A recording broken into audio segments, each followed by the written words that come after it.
My brothers and sisters, may the Lord be with you. A reading from the Holy Gospel according to Mark. Jesus and his disciples left from there and began a journey through Galilee, but he did not wish anyone to know about it.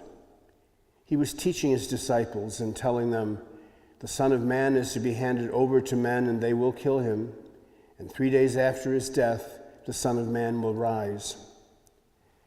But they did not understand the saying, and they were afraid to question him. They came to Capernaum, and once inside the house, he began to ask them, "What were you arguing about on the way?" But they remained silent, for they had been discussing among themselves on the way who was the greatest.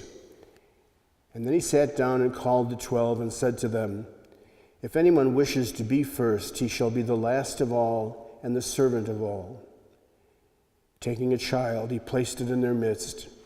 Then putting his arms around it, he said to them, "Whoever receives one child such as this in my name receives me, and whoever receives me receives not me, but the one who sent me." The Gospel of the Lord.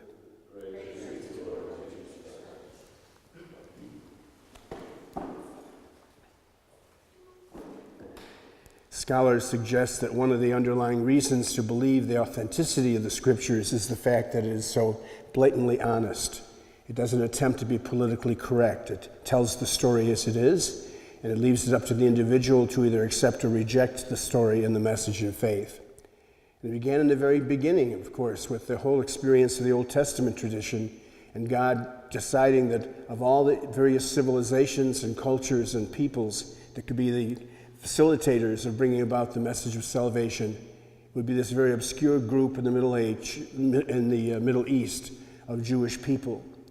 Chesterton, looking at it all, says how odd of God to choose the Jews. And there's sort of a surprise in all of it, of course, that precisely that's what happens over and over again.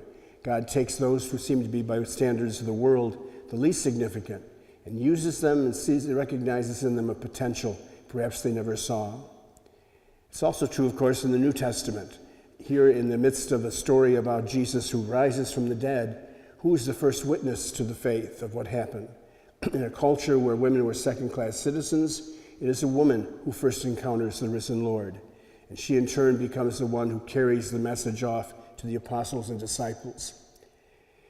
We see also in the choosing of the disciples themselves that rather than choosing men of great perfection, God chose individuals who had all sorts of idiosyncrasies and weaknesses, again recognizing the fact that there's potential there that perhaps they don't see.